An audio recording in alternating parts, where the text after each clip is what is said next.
Uyg'ur tibobat tarixida xotirlanishicha, G'azboy milodidan burungi 4-asrda Tarim vodisidagi qadimiy Xotan diyorida yashab o'tgan dangliq Uyg'ur tibobat olimi.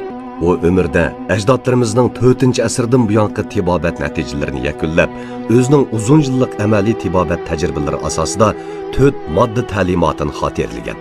Ham qadimiy Xotan rayoni va Tarim vodisining tog'daryolarini kezib, Badiyon, Sana, Qalampur, Zamcha, tuz qatorliq o'simlik, mineral modda va hayvonot turidagi 312 xil xom dorilarning ismlari, ekologik holati, ta'mi, roli, unumi va davolashga doir bilimlarni xotirlab, G'azboy o't-cho'plar dori qomusi nomli kitobini shu davrdagi qadimiy Xotan yoziqi Qarushti yoziqi bilan tamomlagan.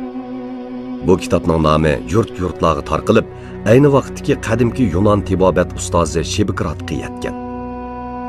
Yunon podshohi bu qimmatli dori qomusiga erishish uchun Xotan diyoriga maxsus elchi avatgan. Ular ming bir mushaqqatda G'azboyni topgan.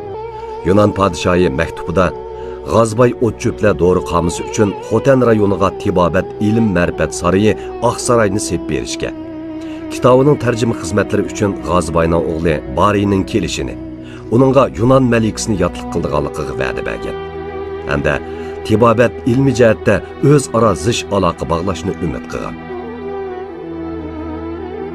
Bugunga qadar G'azboyning yurti Xotan diyori Uyg'ur tibobatining muhim makonlaridan biri. Xotanning Qarqash noyisida Oqsaroy nomi bilan atalgan yezisi hozirgacha saqlanib kelmoqda.